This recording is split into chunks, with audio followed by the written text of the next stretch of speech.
नमस्कार, मैं अनीता चौधरी। और पाकिस्तान की अगर बात करें तो पूरी तरह से अभी डिस्रप्शन में चल रहा है पाकिस्तान।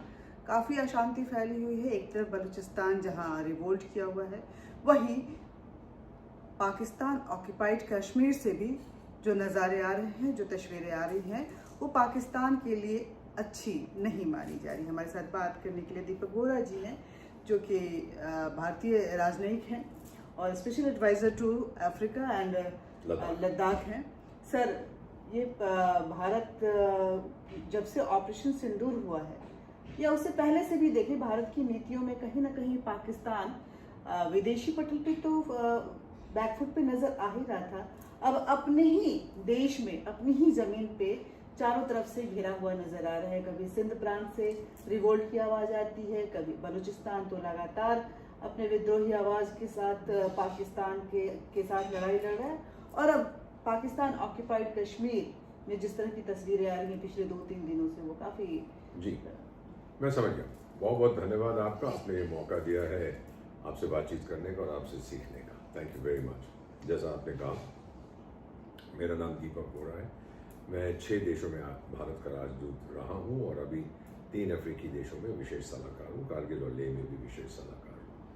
आपने जिक्र किया है पाकिस्तान ऑक्यूपाइड कश्मीर। इजाज़त है तो थोड़ा सा इसका बैकग्राउंड मैं बता देता हूँ। जब भारत को स्वाधीनता मिली और भारत को तोड़ दिया गया था, तो उससे पहले भारत में एक हिस्सा था जिसको कहते थे British India, directly administered British सरकार। दूसरे थे 565 प्रिंसली स्टेट्स, जहाँ छोटे मोटे राजा महाराजा हुआ करते थे। तो जब इंडिपेंडेंस की बातचीत हुई, ये जो महाराजा स्टेट्स थे, इनको बताया गया कि भाई आप यहाँ तो उस तरफ चले जाइए क्योंकि हम पाकिस्तान बना रहे हैं, या भारत के साथ रहिए। 565 में से 552 ने हस्ताक्षर किए कि हम भारत के साथ रहना चाहते हैं। 7 ने कहा कि हम दूसरी तरफ जाएंगे, और फिर बीच में कुछ ने कहा कि हमें समय चाहिए अपना मन बनाने के लिए, अपने डिसीजन लेने के लिए। ये कहानी है। और जो डायरेक्टली ब्रिटिश रूल करते थे वो था पंजाब और बंगाल, और यही 2 हिस्से थे भारत के जिनको पार्टीशन किया गया था। ईस्ट बंगाल बना, वेस्ट बंगाल बना, वेस्ट पंजाब, ईस्ट पंजाब, इनको तोड़ दिया गया था। ब्रिटिश तो कहीं बदमाश, तोड़ने फोड़ने में बहुत माहिर है वो लोग, बकवास बहुत करते हैं। हमने ये कर दिया, हमने वो कर दिया, क्या कुछ नहीं। अब क्या होता है कि जब ये 552 देश एक इंस्ट्रूमेंट ऑफ एक्सेशन, एक हस्ताक्षर करते हैं दस्तावेज से कि मैं भारत के साथ अपने स्टेट को मिला रहा हूँ। एक स्टेट था, इसका नाम था कश्मीर। कुछ और भी थे, हैदराबाद भी था, जूनागढ़ भी थे। कश्मीर ने कहा मुझे अभी समय चाहिए डिसाइड करने के लिए। उस समय पाकिस्तान का जो बेवकूफ़ नेता था, उसका नाम था मोहम्मद अली फिन्ना मिन्ना किन्ना जिन्ना, ऐसा ही कुछ। अच्छा। मैं बुढ़ा हो गया, बूढ़ा था, 74 साल की मेरी उम्र है। चलो, तो उस जिन्ना साहब के आपने काफी नाम दे दिए, जो भी था उसका नाम। तो उसने सोचा कि उसने 2-3 बार संपर्क किया जो महाराजा थे उस समय कश्मीर के, हरि सिंह, कि भाई आप मेरी तरफ आ जाओ, जो चाहिए ब्लैंक पेपर पे आप हस्ताक्षर मैं कर दूंगा, आप बोलिए क्या क्या चाहिए, आप भर देना उसमें जो जो चाहिए। लेकिन महाराजा हरि सिंह सोच रहे थे कि यार ये इतना मेरे पीछे पड़ा हुआ है, उधर भारत मुझे कुछ नहीं कह रहा, क्यों ना मैं आज़ाद हो जाऊँ, ये लोगों का मानना है।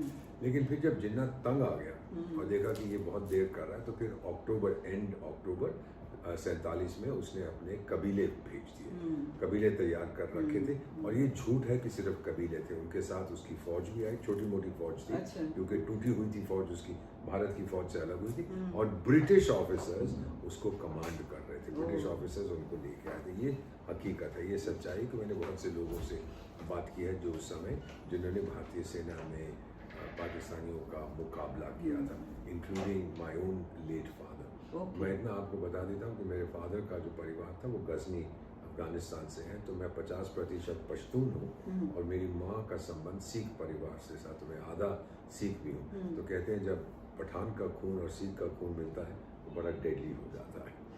तो उसमें फिर क्या होता है कि जब महाराजा देखता है कि वहाँ से कबीले आ रहे हैं और आर्मी आ रही है, उसकी फौज तो एकदम टूट जाती है।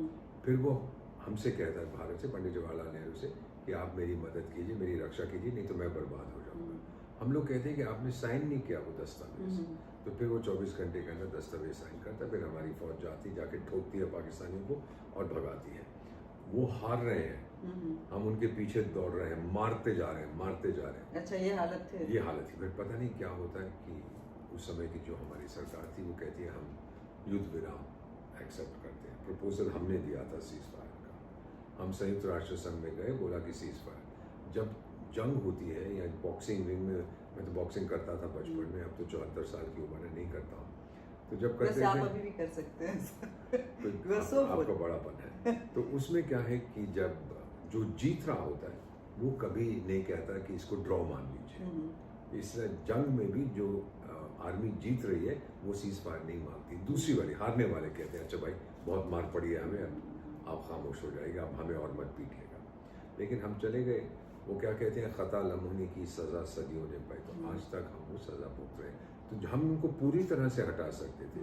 मेरे फादर साहब हमेशा ये कहा करते थे जब हम बड़े हो रहे थे कि अगर पंडित जवाहरलाल नेहरू ने ये ना किया होता तो हम तो कब तक, हम तो कुछ ही दिनों में पाकिस्तान को ख़त्म कर देते कि हम तो बिल्कुल जो भारत का बंटवारा हुआ था उसको रिवर्स कर सकते। वैसे एक बात हमने भी देखी, जितना डिफेंस कवर करते हुए मैंने स्टोरीज को कवर किया और पढ़ा और समझा कि हमने बैटलफील्ड में तो हर युद्ध जीता है, लेकिन टेबल पे जाके लोग कहते हैं टेबल पे जाके हमेशा कहिए हमेशा नहीं हारे, बट खैर जो भी इसके लिए वो बहुत लंबी डिस्कशन हो जाएगी। लेकिन मैं इतना बताना चाहता हूँ कि फिर हमने सीज फायर एक्सेप्ट किया। उसके बाद फिर पहली चीज़ जब भी सीज फायर होती है वो हमेशा, जब हमने कंप्लेंट किया था सिक्योरिटी काउंसिल यूएन को कि देखिए इन लोगों ने हमला किया, तो पहली चीज़ वो कहते हैं युद्ध विराम, आप वहाँ खड़े रहिए, आप वहाँ खड़े रहिए। अब वो 1948 से चलता आ रहा है युद्ध विराम। 1 जनवरी 1949, हम 48 में गए थे, 1 जनवरी 49 से वो सीज फायर बना हुआ, वो फिर लाइन बन गई कंट्रोल की। मेरा मानना है, मेरे फादर साहब हमें ये कहते थे कि सरदार पटेल जो 1949 में या 50 में उनका निधन हुआ था, उन्होंने एक चीज़ कही थी, बहुत हमारे जो ऑफिसर्स थे वो तो उनकी पूजा करते थे, सरदार पटेल, वल्लभ भाई पटेल की।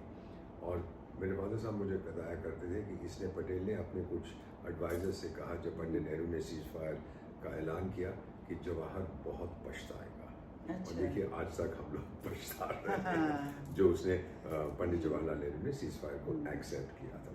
तो उसके बाद क्या होता है, फिर दूसरे देशों के एक सीज फायर मॉनिटरिंग ग्रुप बना था, जिन लोगों ने कभी कश्मीर का नाम ही नहीं सुना था वो भी आ गए, अपना रोग झाड़ने लगे।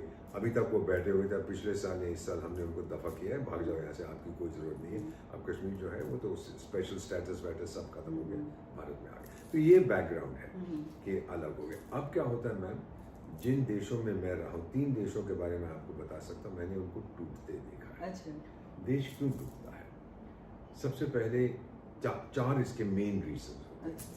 पहला उसका होता है आइडियोलॉजी, कि आपका एक गुट है जिनकी ये आइडियोलॉजी है, दूसरे की कुछ और है, आपस में भिड़ते हैं तो फिर टूटने की संभावना होती है। दूसरा होता है धर्म। भारत को तोड़ा गया था धर्म के आधार पर। मैं सूडान में आपका राजदूत था, मैंने देखा वो भी टूटा था धर्म के आधार पर। कि जो नॉर्दर्न थे अरब, अपने आप को अरब कहने वाले, कह जा रहे ये काले अफ्रीकन लोग हैं, बेकार के लोग हैं, वो अलग हो गए। तीसरा चीज जो होता है पॉलिटिक्स, कि क्या भाई मुझे भी तो पावर चाहिए, सारी पावर तो आप खा के बैठे हो। लेकिन सबसे महत्वपूर्ण है मार्जिनलाइजेशन, यानी मुझे बिल्कुल नीचा कर दिया आपने, ना कोई डेवलपमेंट हो रही है, ना इन्वेस्टमेंट हो रही है, कुछ नहीं। आपने तो मेरे को बिल्कुल, जो समाज है, जो देश है, उसके बिल्कुल आउटसाइड आपने मुझे कर दिया है।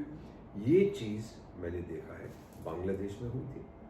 बांग्लादेश के साथ उन्होंने ये भी था, एक लैंग्वेज का मुद्दा था, वो बेवकूफ़ जिन्ना ने बोला उर्दू एक भाषा रहेगी, तो वहाँ बगावत शुरू हो गई। लेकिन मार्जिनलाइजेशन, जो लोग कहते हैं कि भाई मिसाल के तौर पे पाकिस्तान की पर कैपिटा इनकम इस समय है कोई लगभग $1500 सालाना per capita GDP, nominal term, PP purchasing power parity. मैं तो इकोनॉमिस्ट हूँ, अर्थशास्त्री हूँ। 1500 पाकिस्तान ऑक्यूपाइड कश्मीर की जो पर कैपिटा है उसकी आधा है, और भारत की जो पर कैपिटा है वो दुगनी है पाकिस्तान की। तो आप देखिए कितना फर्क है। और इसलिए जब से कश्मीर को हमने मेन स्ट्रीम किया, पूरी भारत में 370 को ख़त्म किया, कितना इन्वेस्टमेंट किया, विदेशी कंपनियां जा रही हैं, इन्वेस्ट कर रही हैं। G20 में तो कश्मीर, श्रीनगर तो बिल्कुल एक दुल्हन की तरह सजी हुई थी। बहुत से लोग, मैं कई बार गया हूँ, और मुझे कई बार सिक्योरिटी वाले कहते हैं कि सर हम 2-4 लोग बैठे। मैं कहा बिल्कुल नहीं, आप दूर से बैठ के देखिएगा, और मैं जाके वहाँ पे जो इतनी पीस थी जी कश्मीर में जब आप जा रहे, no problem at all, no problem at all. और जब मैं जाता हूँ, मैं लाल चौक गया हूँ, तो लाल अकेला था, पर एक दूर पुलिस वाला खड़ा होकर नजर रखा था। तो मैं वहाँ गया तो एक आवाज़ मेरे को आती है शाह जी समोसे खाओगे? ये पंजाबी में कौन बोल रहा था? देखा सरदार जी ने दुकान खोली हुई है। मैंने कहा अब कश्मीर ठीक हो गया, समोसे खिला रहा है मेरे को श्रीनगर के अंदर। बहुत अच्छा लगा। कई कश्मीरियों से बात की, मैंने कहा आप लोगों को कैसा लग रहा है 370 चला गया? बोले साहब कि बहुत समय से हमारे लीडर्स, कश्मीरी लीडर्स ने हमें बेवकूफ़ बनाया था, हमारे बच्चे मर गए, हमारा पूरा 2 पीढ़ियाँ उन्होंने बर्बाद कर दिए। लेकिन अब नहीं, क्योंकि हम लोग कश्मीर के लोग वो खुद इस बात को उनको एहसास था, महसूस करते थे। मिसाल के तौर पे मुझे एक ने कहा कि हम लोग हमारे बच्चे जो हैं वो पढ़ रहे हैं बॉम्बे में, कश्मीर में तो एजुकेशन को ख़त्म कर दिया था। तो कहता है हम लोग, मेरी पत्नी और मैं गए कि वो उनके लिए एक अपार्टमेंट हम ढूंढ दें, 2 3 4 बच्चे इकट्ठे रहने वाले थे। कहते बॉम्बे के हम पॉश एरिया में गए, पैसे की कमी नहीं थी। तो वहाँ के जो मालिक मकान थे उनसे कहा ये अपार्टमेंट आपका 3 बेडरूम का है तो हमें चाहिए। उसने बोला इतना किराया देंगे। अच्छा आपका नाम क्या है? जी हमारा नाम जो भी है मोहम्मद अहमद है। अच्छा ठीक है, नो प्रॉब्लम, आइए। कहाँ के रहने वाले हैं? जी हम कश्मीर से हैं। कश्मीर से? नहीं, हमारा तो अपार्टमेंट रेंट हो गया आज। कहने का मतलब है कि आप आतंकी हैं। ये छवि बन चुकी थी उन लोगों की पूरी दुनिया में, कश्मीरी है तो आतंकी हो। अब वो छवि को हमने तोड़ा है कि ये मैं नहीं कहूँगा कि सब वहाँ देवता लोग रहते हैं, गौतम बुद्ध हैं, हर जगह लोग होते हैं जो हिंसा का प्रयोग करते हैं, लेकिन उसकी जो रेपुटेशन बन गई थी वो बहुत ख़राब हो रही थी। इसीलिए लोग एडमिशन नहीं देते थे, बात नहीं करते थे, घर में अपने देते थे कश्मीरियों को, वो हमने तोड़ दिया। तो इससे कश्मीरी लोग अब बहुत बहुत खुश हैं, जो मैंने देखा, इतने मेरे मित्र हैं। अब क्या हुआ कि जब POK में डेवलपमेंट नहीं हुई तो वो लोग कब से कह रहे हैं, पिछले 3-4 साल से हर साल एक मूवमेंट चल पड़ती है, कारगिल चलो, भारत चलो, भारत में चल के देखो क्या हो रहा है। तो वो लोग तंग आ चुके हैं, ये हमारी बात सुनते नहीं है। मैम मुझे ये कहना नहीं चाहिए क्योंकि मेरे फादर पश्तून थे, सनातनी पश्तून, मैं सनातनी हूँ, माँ मेरी सिख परिवार से उनका संबंध था। दुनिया का सबसे गंदा इंसान, सबसे गंदी कौम, मैं माफ़ी चाहता हूँ फिर भी ये क्या है, पंजाबी मुसलमान है, बहुत गंदे लोग हैं। Pakistan is an artificial creation, Pakistan की कोई सच्चाई नहीं है। ये इसको पकड़ा, उसको पकड़ा, इसको पकड़ा, जोड़ के एक टूटा फूटा सा देश बना दिया। अभी क्या है, जो पंजाबी मुसलमान है पंजाब में, वो कहता है ये पश्तून लोग ऐसा कमीने हैं, नौकर के जैसे हैं। ये बलोच, अरे ये तो चपरासी भी लेवल के नहीं है। ये सिंधी, अरे इनको धोबी बना के रखो। अपने आप को वो शहंशाह समझता है। उनकी फौज 90% तो पंजाबी भरे हुए हैं उसमें। ये जो बात थी, जब जम्मू एंड कश्मीर POK के लोगों ने, जो भारत का हिस्सा है, कहा कि भाई हमें कुछ डेवलपमेंट चाहिए, हमारे अधिकार चाहिए, मानव अधिकार चाहिए। मैं आपको एक चीज़ और बताऊंगा अभी, जो आप ज़रूर टेलीकास्ट करिएगा। तो जब उन्होंने कहा कि हमारी ये मांगे हैं, इनको पूरी करो, पंजाबी ने कहा अच्छा तेरी आज सड़क पर मैं बता, क्योंकि फ़ौज को, जो पंजाबी फ़ौज है उनको एक ही चीज़ आती है, गोली मारो या सर फोड़ो, और कुछ नहीं आता। और हिंसा से आप कभी कंट्रोल नहीं कर सकते। मैंने आपको अभी जिक्र किया था 3 देश जहाँ मैंने देखा, Ethiopia, Eritrea, Sudan, South Sudan और Indonesia, East Timor. Basic issue यही था कि हमारे डेवलपमेंट नहीं मिल रही, आप लोग आगे जा रहे हो, हम वहीं के वहीं फंसे हुए। तो फिर वो जो प्रोटेस्ट मूवमेंट होता है बेटा, वो एक सुनामी बन जाता है, और सुनामी के सामने टिकना बहुत मुश्किल है। पाकिस्तान की जो फौज है वो तो वैसे ही बेकार की है, नपुंसक है, बताने की कोशिश करते हैं बहुत शक्तिशाली है, ये है, और कुछ नहीं है।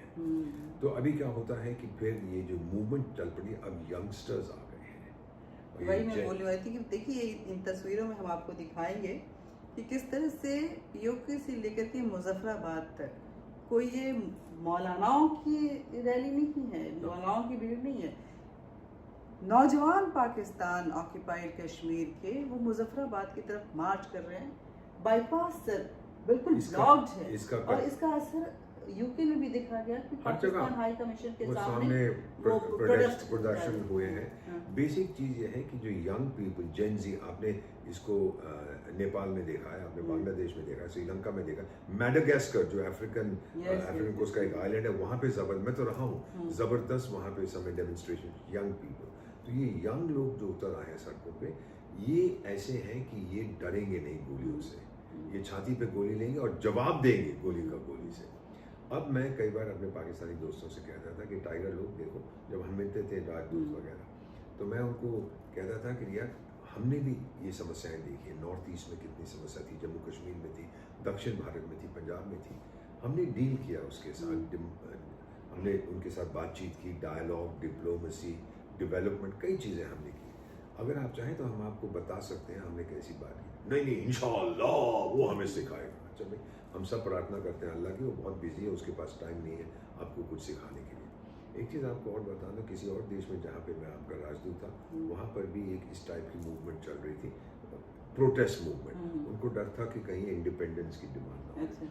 उनके प्रेसिडेंट ने मुझसे पूछा कि एम्बेसडर, आपके नॉर्थ ईस्ट में ये चलता था, तो आपने कैसे इसका समाधान किया?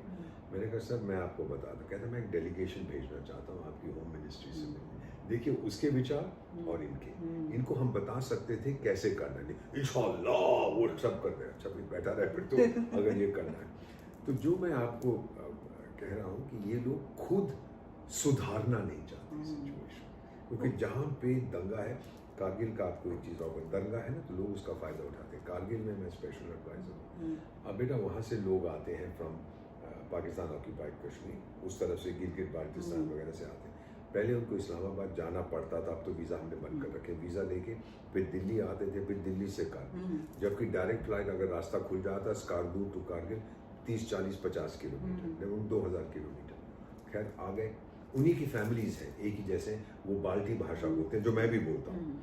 तो आपस में हम लोग बातचीत कर, उनको पता लगता था कि भारत का राजदूत आया हुआ है, स्पेशल एडवाइज़र है। आ जाते थे मेरे पास, सर हमारा वीज़ा एक्सपायर हो रहा है, आप एक्सटेंड कर दीजिए। मैं कहा टाइगर मैं तो कर नहीं सकता, वो तो दिल्ली से पूछना पड़ेगा और एक्सटेंड होगा नहीं। आप रहना क्यों चाहते हैं यहाँ? सर क्या बताएं सर, कितना खूबसूरत है, सब कुछ मिलता है, सस्ता है, यहाँ सुरक्षा है। तो मैंने कहा कि सुरक्षा तो फिर आपकी तरफ भी है, जो है आपकी तो फौज भी वहाँ पर है। बेटा आई डोंट वांट टू से इट बट आई मस्ट। वो मुझसे कहते हैं, और एक ने कईयों ने कहा है, हाँ सर पाकिस्तान की फौज भी है पीओके में, शाम को हमारी बेटियां ले जाते हैं, सुबह लौटा देते हैं। और मैं क्योंकि मेरा फौजी परिवार से संबंध है, अब मैं बयान नहीं कर सकता मुझे कैसे लगा। अब मैंने कहा कि मेरी भी तो फौज है यहाँ। सर ये तो हमारे रखवाले हैं, हमें कोई तकलीफ होती है तो तुरंत आपकी फौज आती है मदद करने के लिए। हमारे लोग जो, हमारी फौज जो है, जो वो गालियाँ उन्होंने दी अब मैं रिपीट नहीं करूँगा बाल्टी भाषा में। तो मेरा कहने का मतलब काफ़ी देर से ये चलता आ रहा है, बार बार कई 5-6 साल के बाद होता है, क्योंकि सब लोग अल्टीमेटली डेवलपमेंट चाहते हैं। मैं बताता हूँ, जैसे for example I have a brother, older brother, वो कई साल पहले अमेरिका चला गया था, इसलिए नहीं कि भारत में उसकी पिटाई हो रही थी, इकोनॉमिक रीजंस, वहाँ ज़्यादा तनख्वाह मिलती है।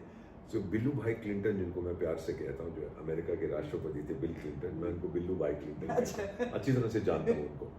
तो उनकी जब इलेक्शन हो रही थी 1990s में, किसी ने बोला कि भाई आपके लिए क्यों वोट करें, तो बोला इट्स द इकोनॉमी स्टूपिड, अरे बेवकूफ, आर्थिक व्यवस्था मैं सुधारूंगा, जॉर्ज बुश ने तो बर्बाद कर दी, और जीत गया slogan, it's the economy stupid. तो ये हम लोग सब इकोनॉमिक क्रीचर्स हैं, जहां हमें ज्यादा फायदा होगा हम वहीं जाएंगे। We all want a comfortable lifestyle, right? और ये जो ये जिहादी विहादी करते हैं, जिहाद, मैं तो उसको जिहादिस्तान कहता हूँ। अब वो भी मैं आपको बता देता हूँ क्यों। इसका संबंध है विद कंफर्ट। मैंने बहुत विशेषज्ञों से बात की, पाकिस्तानी मेरे फ्रेंड्स जो एम्बेसडर्स होते थे, अब विदेशों में चले जाते, कोई वापस नहीं जाता। अब मैं तो जब रिटायर होते हैं हमारे लोग, आर्मी के जैन, सब यहाँ बसते हैं, उनके सब बाहर भाग जाते हैं। अच्छा। क्योंकि भ्रष्टाचार का पैसा वहाँ रखा हुआ है। तो और अपने यहाँ मरने का भी डर है ना, अपने मर को मार देगा, उनको क्या पता। तो इसमें जो मजेदार चीज ये होती है कि इकोनॉमिक क्रीचर्स हमें पाकिस्तान में, मैं पूछता हूँ, मैं कई पाकिस्तानी फ्रेंड्स से, सोशियोलॉजिस्ट से, विशेषज्ञों से, इंटेलेक्चुअल से, कि ये जिहाद करने के लिए आत्मघाती हमलावर आपको मिलते कहाँ से हैं? तो बोला कराची के स्लम्स से। कराची की जो झोपड़पट्टी है, 25 बच्चे हैं कपल के, खाने को है नहीं, तो हम माँ को जाके कहते हैं भाई छोटा बेटा हमको दे दे 10,000 रुपए में, तो वो इकोनॉमिक इंसेंटिव मिलता है। और इस बच्चे को 7-8 साल का जो है उसको सिखा देते हैं जाके। कितना सैड है। तो ये वहाँ की इट्स अ इकोनॉमिक इंसेंटिव। नहीं तो वो क्यों जाएगा? उसको जितना मर्जी इंडोक्ट्रिनेट करो, वो नहीं जाएगा। जब उसको पता लगे कि मेरी मम्मी डैडी को पैसे मिल रहे हैं तो वो जाएगा अपने आप। और फिर दूसरा वो 72 हूरों की बात होती थी, अब वो 7-8 साल के बच्चे को कोई इंटरेस्ट नहीं है। हाँ 20-25 साल का हो उसको इंटरेस्ट है, लेकिन आजकल 72 भी नहीं है, क्योंकि हमने इतने मार दिए हैं वो कि अब मेरा ख्याल इतने सारे चले गए ऊपर, अब शायद 22 या 23 मिलती है। अच्छा। अभी पता करना पड़ेगा, 22-23 मिल रही है पता करना पड़ेगा। तो मेरा ये मानना है कि अब ये जो सुनामी चल पड़ी है इसको कोई रोक नहीं सकेगा। पश्तून जो है, खैबर पख्तूनख्वा के, वो नफरत करते हैं पंजाबी से, मुहाजिर जो यहाँ से गए थे वो नफरत करते हैं, बलोच नफरत करते हैं, सिंधी नफरत करते हैं। पाकिस्तान का क्या होगा? इस्लामाबाद और पंजाब के इर्द गिर्द रहेगा, लाहौर और इस्लामाबाद और थोड़ा बहुत बाकी मतलब कई टुकड़ों में टूटने वाला है पाकिस्तान। टूटेगा नहीं, लेकिन एक तरीका जो दक्षिण सूडान के साथ मैंने ही नेगोशिएट करवाई थी वो एग्रीमेंट, मैं इन्वॉल्व था उसके अंदर। तो सूडान के जो प्रेसिडेंट थे आजकल जेल में हैं, जितने मेरे दोस्त थे अफ्रीका में सब जेल में बैठे हुए हैं। तो वहाँ पे एक कहानी जाती है कि मतलब वहाँ पे स्थिति ठीक करके बाकियों को जेल भेज के चले जाते। तो वहाँ पे वो कहावत यह है कि दीपक बोरा से दोस्ती मत करना। तो वहाँ पे क्या होता है कि उन्होंने कहा कि हम आपको दक्षिण सूडान को मैक्सिमम ऑटोनॉमी दे देंगे, आपने जो करना करो वो हमें छोड़ के मत जाओ। और पाकिस्तानी अगर थोड़ी सी अकल होती, यही कहते कि भाई तुम अपने फॉरेन पॉलिसी बनाओ, तुम अपनी करेंसी। आपने ये फॉरेन पॉलिसी और करेंसी की बात करी, बलूचिस्तान ने अपनी फॉरेन पॉलिसी बना ली, बलूचिस्तान ने अपनी करेंसी बना ली, बलूचिस्तान अपने फ्लैग लगा रहा है, लेकिन पाकिस्तान जिस बलूचिस्तान को इकोनॉमिक कॉरिडोर के नाम से वो चीन के लिए यूज कर रहा था, आज वो ट्रम्प के साथ मिलकर वहाँ की पेट्रोलियम बेच रहा है। वो भी मैं आपको बताता हूँ। बलूचिस्तान में कुछ नहीं वो था 20-30 साल पहले मैं ठंडी चाय पीता हूँ। अच्छा। तो 20-30 साल पहले मिल जाता, कुछ नहीं मिला। हर 10 साल में पाकिस्तान का कोई मंत्री खड़ा और जी हमें इतना तेल मिल गया है, हम तो सऊदी अरेबिया से ज्यादा अमीर हो जाएंगे। तो फिर 3 दिन के बाद जो कंपनी तेल जो कंपनी तेल तलाश करती है वो कहती है हमें तो कुछ नहीं मिला, हम तो जा रहे हैं। ये बेवकूफ लोग हैं। एक होती है हकीकत, एक होती है अफसाना। हमने देखी है पाकिस्तान की हकीकत, लेकिन दिल को खुश रखने को गालिब ये ख्याल अच्छा है, कुछ नहीं है। मेरा मानना है, और मैंने बहुत से एक्सपर्ट से बात की है, बड़ी दिलचस्प बात है कि बलूचिस्तान में नहीं है। कनेडियन कंपनी और चाइनीज वहाँ लगे हुए हैं, कनाडा और चाइना वहाँ लगे हुए हैं ढूंढने के लिए, तेल ढूंढ रहे हैं, गोल्ड ढूंढ रहे हैं, कॉपर ढूंढ रहे हैं। और इसको रोक सकते हैं? बड़ा मैं पानी में आता, मैं लेकर आती। क्षमा करिएगा, थोड़ा सा गले में खराश हो रही थी, क्योंकि इतना ही जिस देश के बारे में हम बात कर रहे हैं जिहादिस्तान। पानी पीता जाऊंगा, आप बाद में एडिट कर दीजिएगा। तो वहां पे कुछ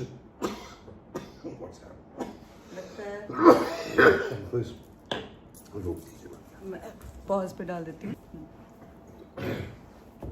इसको आपकी तरफ। ओके। हाँ। तो हम लोग जो बातचीत कर रहे थे कि मेरा मानना है, मैंने बहुत से एक्सपर्ट से बात की है, बलूचिस्तान में नहीं है ये चीज़ें। अच्छा। अभी तक कुछ नहीं मिला। चाइनीज वहाँ पर क्यों है? माइनिंग वगैरह कर रहे हैं, लेकिन कुछ मिल नहीं रहा। वो इसलिए है कि उनका जो कॉरिडोर है, उन्हें बहुत पैसा लगाया वो बलूचिस्तान के थ्रू।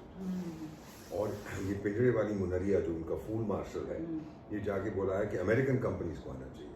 बलोच ने कहा आओ तो सही, ऐसा ठोकेंगे तुम लोगों को। वही अभी लगातार उनकी तरफ से स्टेट वो जाएंगे नहीं।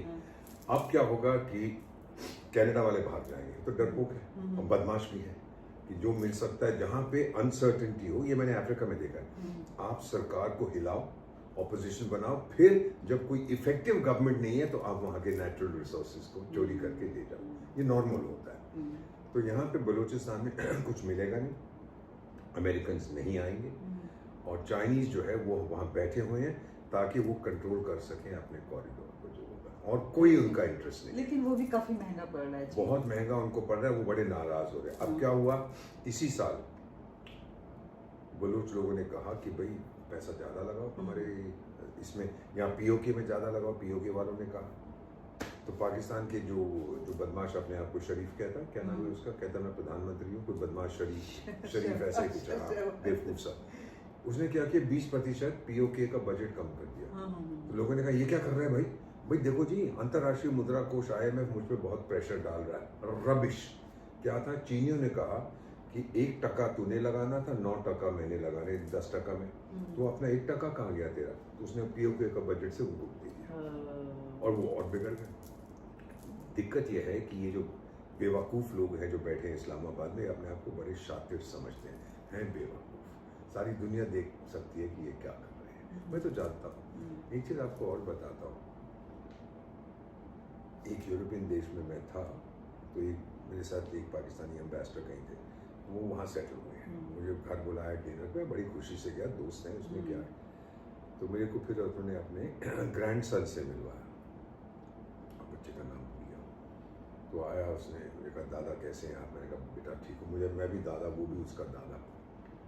तो मैंने कहा कि बेटा बताओ, नॉर्मल जो बात होती है बच्चे के साथ 6-7 साल के, बेटा क्या करना चाहते हो? दादा बड़ा हो कि मैं फौज में जाऊँगा। शाबाश बेटा, बड़ा अच्छा, देश की रक्षा करोगे ना? नहीं दादा, मैं हिंदुओं को मारूंगा। ये अमेरिका में बैठ के 6-7 साल के बच्चे के दिमाग में ये जहर भरा हुआ है। अब बताइए कि क्या इनके साथ। यूएस में सेटल हुआ है। सेटल उनका कोई एम्बेसडर जनरल वापस नहीं जाता, तो वो पैसा बना के सब बाहर। पिछले साल तो पाकिस्तान की फितरत। पिछले साल तो 10 लाख से ज्यादा पाकिस्तानी एजुकेटेड छोड़ के चले गए, भविष्य नजर नहीं आता। भारत में क्या है इस समय, मैं आपको एक चीज़ बताता हूँ, क्योंकि आज हम आपके चैनल के बारे पे बात कर रहे हैं। मैं बहुत संक्षिप्त रूप में बताता हूँ, सॉरी क्षमा कीजिए मैं बहुत बोलता हूँ। तो लेकिन नॉलेज है ना। पीएम साहब पाटन गुजरात बालाकोट स्ट्राइक के बाद 6 साल हो गए 2019 में, और पहली बार मैंने देखा उनकी आंखों से अंगारे निकल रहे थे। कह रहे थे कि हमारा सिद्धांत है, हम मानेंगे घर में घुस के, ये आपको भी पता है। मैं बड़ा परेशान था कि ये कब से हमारा सिद्धांत बना। हमारा सिद्धांत यह था यहाँ तमाचा मारो, बोलो यहाँ भी मारो। मेरा तो ये सिद्धांत है जो मुझे सिखाया गया था। कल ही वो दिन गया है। एग्जैक्टली 2 अक्टूबर को वो हम नॉन वायलेंस का डे मनाते हैं। तो फिर मैं महाकुंभ में जब गया फरवरी 2025 में, तो ये किन्नर अखाड़ा में मैं गया हुआ था दर्शन करने। तो एक महापुरुष आए थे, तो मैं उनके चरणों में बैठ के मैंने कहा स्वामी जी ये क्या बोल रहा था प्राइम मिनिस्टर, मुझे बताओ कब से हमारा है सिद्धांत। तो उन्होंने मुझे बात की, फिर एंड में बोले कि जब भगवान श्री हनुमान ने ढूंढ लिया था सीता माँ को, फिर उनको पता था कि जंग जरूर होगी क्योंकि ये लौट आएगा नहीं, सीता माँ को वापस नहीं करेगा। तो इन्होंने अपने आप को गिरफ्तार कराया, और कहते हैं उसके बाद क्या हुआ, मैंने कहा बस फिर महल को आग लगा के वापस आ गए। कहते हजारों साल पहले हमने घर में घुस के मारा। तब मुझे समझ आया इसका मतलब क्या है, you know, it was beautiful. और दूसरा चीज जो मुझे बहुत अच्छी लगी, स्वामी जी ने मुझे बताया, कहता है कि जब महाभारत में भी, दोनों में जंग होता है, रामायण में भी होता है, महाभारत में भी। ऑफकोर्स डोनाल्ड ट्रंप कहता है कि कोई जंग नहीं हुआ था, मैंने तो सीजफायर करवा दिया था महाभारत और रामायण दोनों में। तो महाभारत में जब पक्का हो जाता है कि जंग होने वाला है, तो भगवान श्री कृष्ण वो उसके सारथी हैं, उसके चैरियटर हैं, तो वो फिर जब अर्जुन से कहते हैं पार्थ जा हथियार लेके आ, और हथियार इस समय पड़े हैं एक कब्रिस्तान में पेड़ के ऊपर। तो जब जा रहा होता है तो भगवान श्री कृष्ण कहते हैं ठहर पार्थ, हथियार को हाथ लगाने से पहले महादेव को याद कर। और वो पूजा करता है महादेव की, फिर हथियार आता है पीछे। कहने का मतलब ये है, जो आपके इस समय रक्षा मंत्री ने भी एक बार कहा था, पुराने शास्त्रों की तो हम सब पूजा करते हैं, लेकिन एकमात्र सिविलाइजेशन है जो शस्त्रों की पूजा भी करते हैं। तो हिंदू समाज से, सनातनी समाज से टक्कर मत लो। हमारी बहुत सहनशीलता है, और ये मैं कैमरे में सीधा देख के कह रहा हूँ, लेकिन जिस दिन वो बांध फट जाता है, फिर दुनिया की कोई ताकत मुझे रोक नहीं सकती। दुनिया ये समझते हैं, मैकडोनल्ड ट्रम्प जितनी मर्जी बकवास आज फिर एयरफोर्स चीफ ने बता दिया कि जब हम जाते हैं तो जब हमारे बांध टूट जाते हैं तो किस तरह से जो हमने ठोका था एयरफोर्स। अच्छा, ये स्टेटमेंट उन्होंने इस टाइम पे क्यों दिए, इसको भी हम बता देता हूँ। बलूचिस्तान और POK में दंगा हो रहा है, और पाकिस्तान आर्मी कहती है तुम मुझे जानते हो मैं कितना शक्तिशाली हूँ, ये कर दूंगा, और हमारे एयरफोर्स चीफ कह रहे हैं बेवकूफ लोग, इनको कुछ नहीं करना आता, ठोको। हर स्टेटमेंट का टाइमिंग। फाइटर जेट्स 12 हमने उड़ाए। अब वहां पे तो कह रहे हैं, वहां तो कहते हैं अच्छा तुमने 12 उड़ा दिए, कोई बात नहीं, एक तो बचा, हम तो जीत गए, हमारे पास एक तो बचा। बेवकूफ लोग हैं। सो द रियलिटी इज, मुझे लगता है कि पाकिस्तान का बुरा समय शुरू हो चुका है। भारत की खुशहाल जो भविष्य है बहुत उज्जवल है, जो हम देख रहे हैं, हर तरफ डेवलपमेंट हो रही है, ये हो रहा है, सेमीकंडक्टर देखिए, हाई टेक्नोलॉजी देखिए, इंफ्रास्ट्रक्चर देखिए, 34 किलोमीटर हाईवे प्रतिदिन कौन बनाता है, मैं बनाता हूँ। 12 किलोमीटर रेलवे लाइन प्रतिदिन कौन बनाता है, मैं बनाता हूँ। प्रतिदिन 2 नए कॉलेज कौन खोलता है, मैं खोलता हूँ। हर महीने में 3 विश्वविद्यालय कौन खोलता है, मैं खोलता हूँ। और दुनिया में कोई नहीं, आके हैरान हो जाते हैं हमें देखकर कि ये क्या हो रहा है। आपने ट्रम्प का, क्योंकि ट्रम्प सीज फायर करवाते रहते हैं, वो महाभारत और रामायण की भी तो करवाई थी ना उन्होंने। उन्होंने करवाई थी।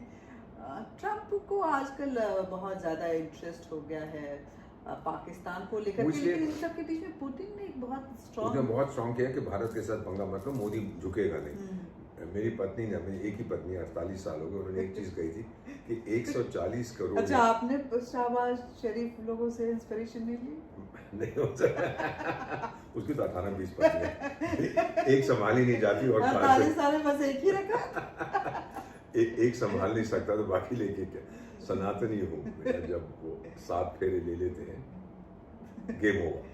तो उसमें क्या होता है कि जो हम लोग देख रहे हैं डोनाल्ड ट्रंप साहब के बारे में, उनका इंटरेस्ट इस समय है कि मैं ईरान को ठोकूं। अगर ईरान मेरे से पंगा लेगा तो और मारने के लिए मैं अपने लोग नहीं भेजूंगा, मैं पाकिस्तान की फौज बैठी है ना, तो मैं जो है उनके साथ उनको भेजूंगा। अरे मेरे को क्या फर्क पड़ता है, उनको मरने दो, वो तो मरने के लिए पैदा होते हैं। वो तो सब कहते हैं हाँ जी हम तो क्या हम वो बनेंगे, गाजी बनेंगे और हमें एकदम से वहाँ जन्नत में चले जाएंगे एक्सेट्रा। 1950s में पाकिस्तान के एक आर्मी चीफ होते थे, बाद में प्रेसिडेंट बने, जनरल अयूब खान। तो अयूब खान साहब अमेरिका गए होते 50s में की बात है, 55-56, जाके बोले उस समय जो भी अमेरिका की हुकूमत थी कि देखो मेरी फौज तुम्हारी फौज है, तुम लोग क्यों मरना चाहते हो, मैं मरने को तैयार हूँ, मैं तो बहुत आबादी है, एक एक परिवार में 20, 30, 40, 50 बच्चे होते हैं, कोई बात नहीं, बस मुझे पैसे देते रहो, हथियार देते रहो। वो मान गए। आज भी वही उनकी मानसिकता है, मैं मरने को तैयार हूँ, गोरा आदमी है, तू क्यों मरता है भाई, तू तो भगवान का रूप है, मुझे पता, कुछ पैसे दे, दाना फेंक, मैं जाके मर जाऊँ। तो ये उनकी कहानी आज भी, और डोनाल्ड ट्रंप ये समझता है भारत के साथ वो नहीं कर सकता, हमारी जान कीमती है, उसकी जान कीमती नहीं है, ये उनके दिमाग में अब बात आ चुकी है। सो ये जो डोनाल्ड ट्रंप साहब कर रहे हैं कि पाकिस्तान के साथ एक ईरान है, दूसरा चीन पे नजर रख रही है, और चीनी इस बात को स्वीकार नहीं करेगा। वो पाकिस्तान के साथ चीन के संबंध खत्म हो चुके हैं, ये सिर्फ दिखावे के लिए है कि ये है, वो आसमान से ऊंचा, समुंदर से गहरा, शहद से मीठा, ये पाकिस्तानी बोलते हैं, चीनी नहीं बोलते ये चीज़ें, देख गधे हैं बोलने दो। यहाँ तक कि जब उनके लोग मर जाते हैं, ये बलोच या पश्तून लोग मार देते हैं, जो चाइनीज़ इंजीनियर्स काम कर रहे हैं ना, मुझे मालूम है हुआ था, चीनियों ने कहा पाकिस्तान के चीनी राजदूत ने शायद उनके प्रधानमंत्री को बुलाया, राजदूत देश के प्रधानमंत्री को आगे बोला, ओए इधर आ, खड़ा हो यहाँ पे, क्या किया तूने, हमारे लोग मार दिए, फौज का थे। वो सर माफ कर दो, बड़ी गलती हो गई मुझसे, माफ कर दो, बड़ी गलती हो गई, देख तेरे को आप कर, और जो लोग हमारे 8-10 मरे हैं सबको 10 करोड़ या 20 करोड़ रुपए देने पड़ेंगे। सर मेरे पास पैसे नहीं है, मैं तो वैसे ही भूखा नंगा, चुपचाप पैसे लेके आओ। उसने पैसे दिए, जो चाइनीज वर्कर्स मर गए थे उनको कॉम्पेंसेशन दिया, इसके बाद पैसे नहीं है। बट जो चीनियों के सामने इनका कुछ चलता है। ये तो शहबाज शरीफ खुद भी कि हम कटोरा लेके भीख मांगते तो थे, 10 पीएम साहब ने क्या कहा था, हेगड़ी इनकी खत्म कर दी, कटोरा लेके इनके हाथ में अभी भीख मांगे हर जगह। ये तो एक टाइम पे कहते थे कि मिडिल ईस्ट के जो लीडर्स हैं वो मेरा फोन नहीं उठाते, उनको पता है कि पाकिस्तान से अरे यार पैसे मांगेगा, चुप रहो, क्या बात करनी। पाकिस्तान का भविष्य क्या है फिर? कोई भी देश अगर दूसरा देश उसको हड़प ना कर दे, जैसे तिब्बत को चाइना ने हड़प किया था, वो जीवित रहता है, सोमालिया भी जीवित है, लेकिन उसकी अहमियत नहीं रहती, सर्वाइवल होता है, it's not existence, it is survival, बस चलता जा रहा है, गाड़ी चल रही है। अगर सर्वाइवल हुआ तो Pakistan is neighbouring country of India, मुझे कोई फर्क नहीं पड़ता, मेरे पास इतनी ताकत है, मैं आपको बता देता हूँ। देखिए वो टेररिज्म और न्यूक्लियर ये वो बात करते रहते हैं, न्यूक्लियर थ्रेट तो खैर खत्म हो गया, हमने तो एक्सपोज कर दिया था ऑपरेशन सिंदूर में। हाँ ये भी सही है कि 26 अपनी बेटियों का हम सिंदूर नहीं बचा पाए, लेकिन जिन लोगों ने ये किया था, और ये नाम ऑपरेशन सिंदूर प्रधानमंत्री नरेंद्र मोदी ने दिया था, और हमने जिन लोगों ने ये किया था कांड, उनको तो हमने खैर उनकी गुरुओं के पास भेजे, वो गुरुओं ने भी कहा हमको ये लोग नहीं चाहिए, यहीं रखो। मेरा ये जो है, आपने बात की हमारा नेबर है, अगर वो मिसाल के तौर पर देखिए, जो मिसाइल होती है आप एक जगह रखते हैं, न्यूक्लियर वॉरहेड दूसरी जगह, तो जब वो टोपी पहनाते हैं, उनकी आपस में शादी होती है, हमें तुरंत पता लग जाएगा, हमारे सैटेलाइट बताएंगे, रूसी बताएंगे, इजरायली बताएंगे। जब उन्होंने वो किया, अगर वो दिल्ली या मुंबई पर हमला करते हैं तो उनको लगेंगे कोई 20 मिनट उनकी मिसाइल को पहुंचने में, मुझे लगेंगे 8 मिनट पाकिस्तान को खत्म कर, खत्म कर दूंगा, ओब्लिटरेट। वो पूरा इतिहास बदल जाएगा उसका, कोई देश नहीं रहेगा, वो नहीं करेंगे, वो उसमें भी हाँ बातें बहुत करेंगे, हम ये कर देंगे, हम दिल्ली जाएंगे। अभी तो वो भी कोई टीवी में सुन रहा था, कोई मैडम वहाँ की बेवकूफ़ है, बोलती रहती है, अजीब देखो अभी ऑपोजिशन, हम तो दिल्ली पहुँच गए थे, फिर हमने कहा चलो माफ़ कर दो इनको, हम तो बम्बई तक पहुँच गए थे, हमने कब्जा कर दिया। वैसे एक बात बताओ कि F-16 को सिर्फ हमने पाकिस्तान बेस पे नहीं, क्रिकेट पिच पे भी बहुत गिराया। क्रिकेट के पिच पे भी इतनी नफरत गिरता ही रहा। इतनी नफरत क्यों है हमने? ये मुझे कभी समझ नहीं आया, क्योंकि 57 इस्लामिक देश है, उन देशों में नफरत नहीं है भारत के प्रति, हिंदू धर्म के प्रति, इनमें क्यों है? ये जिसमें मैं समझ जाऊंगा, शायद मैं उनकी मानसिकता के बारे में कुछ कह सकता। ये पूरा विश्व समझना चाहता है कि आखिर पाकिस्तान को भारत से इतनी नफरत क्यों है। और मुझे नहीं है, मैं जब अपना टेलीविज़न ऑन करता हूँ तो मुझे चीन नज़र आता है, रूस आता है, अमेरिका आता है, भूटान आता है, नेपाल, वो अपना टीवी ऑन करता है, भारत भारत नज़र नहीं आता है। नहीं, उस नफरत की वजह शायद वो बच्चा है जिसके साथ आपने पूछा, नफरत और जेलसी, ईर्ष्या हाँ। कि हम टिल अबाउट 15 साल पहले तक उनकी पर कैपिटा जीडीपी इनकम हमसे ज़्यादा थी, लेकिन 15 साल से हर रोज़ वो बढ़ता जा रहा है, हम डबल हो चुके हैं और 2-3 साल में हम 3 टाइम्स उनकी घट रही है, हमारी बढ़ती जा रही है। और हर चीज़ में बस शातिर समझते, वो जी देखो ये हो गया और यहाँ पे बाढ़ आ गई, और फिर इनका एक मंत्री निकलता, बाढ़ आ गई, बड़ा अच्छा हुआ, अब तो पानी हम संभाल के रखेंगे, हम एक छोटे से घड़े में सारा पानी डाल देंगे और बोलेंगे इंशाअल्लाह वो सब उसमें आ जाएगा। बड़े मजाकी लोग हैं, कुछ भी बोलते रहते हैं। बहुत बहुत शुक्रिया दीपक सर, इतना अच्छा, इतना हिलेरियस, पाकिस्तान पे इतना अच्छा इंटरव्यू शायद ही कभी किसी को मिले जो आज मैंने लिया है। तो बड़ापन है कि आप आई हैं, थैंक यू वेरी मच। ये पाकिस्तान है, क्या भविष्य होगा वो देखना होगा, लेकिन पीओके का जो ये नज़ारा है, जिहादिस्तान, ये पीओके का जो नज़ारा है, वैसे हम लोग ये रुकने वाला नहीं है, हमारा है, अब हमें लेने की जरूरत नहीं है, वो खुद ही आ जाएंगे। और सुनामी चल पड़ी है, हाँ, सुनामी ये रोक नहीं पाए। आप देखेंगे अभी कू होगा, ये जो मुल्ला मुनीर है आउट, ये जेल जाएगा या भाग जाएगा, और कोई दूसरा व्यक्ति आएगा, आपस में भिड़ेंगे। पाकिस्तान का जो इतिहास है, मैं एक वाक्य में कहता हूँ, पाकिस्तान का इतिहास क्या है, आप सॉरी खत्म, जस्ट 5 मिनट्स मोर। हाँ, कैमरा इज ऑन ना, मैंने पूछा। It's okay. Go ahead to break. Don't worry about it. तो जो मैं कह रहा था कि I've lost my train of thought. कि मुल्ला मुनीर चला जाएगा, पाकिस्तान में पाकिस्तान का इतिहास है एक वाक्य में, the sound of boots, heavy boots, जो फौज पहनती है, सीढ़ियों के ऊपर जा रहे हैं और ऊपर से नीचे मखमल के स्लीपर पहने हुए जो आलीशान महल है प्रधानमंत्री का या राष्ट्रपति का, बूट्स गोइंग अप, स्लीपर्स का मतलब मिलिट्री डे, ये कहानी है। हाँ। तो पाकिस्तान, वैसे भी पाकिस्तान में सब कुछ बहुत अच्छा नहीं है, लेकिन इस बुरे होते हुए इस तस्वीरों के बीच भी जो और ज्यादा उग्र नजारा नजर आ रहा है। कीमत है 1 किलो चीनी की पीओके में, भारत में कितनी है? बाजार में 60-70 रुपए, इससे कम है, तो वहाँ 600 रुपए है। ओहो, जाइए ना वहाँ पे, मजा आएगा। तो इसीलिए जो पाकिस्तान ऑक्यूपाइड कश्मीर के लोग या आसपास के सिंध प्रांत के, बलूचिस्तान के, पश्तून के, ये लोग भारत की तरफ लगातार देख रहे हैं 100%। कि मुझे आज़ादी, मुझे कोई उन्नति, मेरा कोई विकास कर सकता है तो वो भारत कर सकता है। पाकिस्तान से मुक्ति चाहते हैं, कैसे मिलेगी मुक्ति ये तो इंशाअल्लाह अल्लाह ही जानते होंगे। लेकिन फिलहाल जो तस्वीर है वो बता रही है कि पाकिस्तान जो है वो बर्बादी की कगार पे है। बहुत बहुत शुक्रिया आपका, बहुत बहुत धन्यवाद।